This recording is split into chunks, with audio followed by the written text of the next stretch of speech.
high debt-to-GDP ratios, borrowing to service interest on prior loans, and external creditors imposing terms that drain wealth from Africa. But Mali took an unexpected turn in this narrative. Picture this. A country once engulfed in financial burdens breaks free from the chains and emerges debt-free. That's precisely what transpired in Mali. Yet, the pivotal query remains: how did Mali achieve this feat? Let's rewind and delve into how a nation, previously labeled a perpetual debtor, orchestrated this economic marvel. First, let's paint the backdrop. Mali's debt predicament was dire. Nearly half of the national budget was consumed by debt payments annually. Envision this: hospitals lacking funds, schools struggling to procure basic necessities, roads left unpaved, all the while, Mali's hard-earned income flowing overseas to service its debts. It felt akin to being trapped in quicksand. Every effort to move only led to deeper entrapment. For Mali, much like the broader African landscape, the burden of debt transcended mere financial implications. It struck at the heart of sovereignty. How can one profess true independence when ensnared by foreign creditors' whims? Enter Colonel Assimi Goïta, the military figure who assumed power in 2021 amidst a backdrop of political unrest.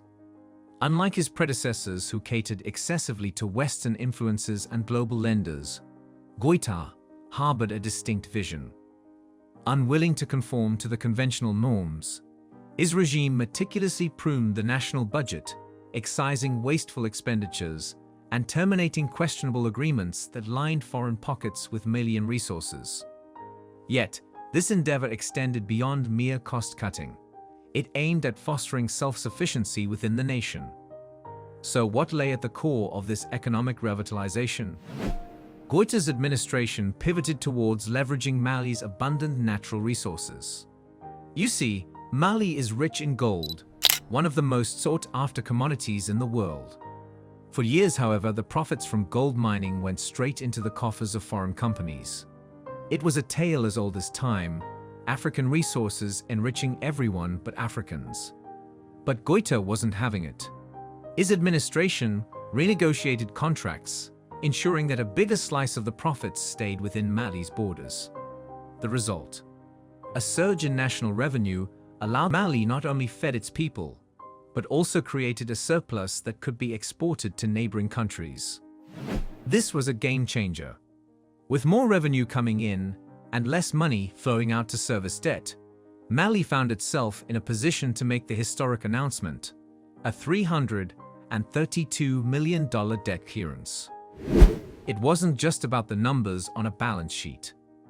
Mali's debt payoff was a statement of independence, a bold declaration to the rest of the world that they would no longer be shackled by the chains of financial colonialism. This move sent shockwaves across the continent, especially among corrupt African leaders who've been more interested in lining their own pockets than serving their people. Imagine their surprise when Mali, a country they once looked down upon, suddenly stood tall, debt-free, and unburdened. Yet, this was not a flash-in-the-pan moment. It was the result of strategic planning, hard decisions, and a vision that looked beyond short-term gains. The international community was left scratching their heads, wondering how a country that had been on the brink of economic collapse suddenly pulled off such a feat. Was this some kind of miracle? Was Goïta practicing economic wizardry? The truth is much simpler. It was about putting Mali first, focusing on what the country had rather than what it lacked. Mali's success is not just an isolated case. It has the potential to inspire other African nations that are still trapped in the debt cycle. But will they have the courage to follow Mali's lead? Let's be honest, it's one thing to talk about breaking free from debt, but it's another thing entirely to do it. But Mali's bold move isn't happening in a vacuum. It's part of a broader seismic shift taking place in the Sahel region. Enter the Sahel Alliance, a coalition of countries, including Burkina Faso and Niger, who are tired of being treated like pawns in a geopolitical chess game. What's happening here is bigger than just one country getting out of debt. It's the beginning of a revolution that could change the future of Africa forever. Let's rewind a bit. For decades, the Sahel region has been seen as nothing more than a backyard for foreign powers, particularly France. French troops, French banks, French corporations, all of them had their claws sunk deep into the region. The justification, security, and economic stability. But ask anyone on the ground, and they'll tell you that these so-called partnerships have done more harm than good. From draining resources to propping up corrupt leaders, foreign influence has kept the Sahel countries trapped in a cycle of dependency. But things started to change when Mali, under the leadership of Colonel Assimi Goïta, decided to take control of its destiny. You might be thinking, okay, so Mali paid off its debt.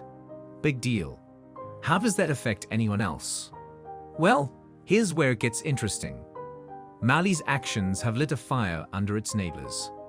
Burkina Faso and Niger quickly took notice and realized that if Mali could break free, so could they. This realization gave birth to the Sahel Alliance, a coalition that's not just about military cooperation or economic deals, but about reclaiming sovereignty. These countries are saying, enough is enough.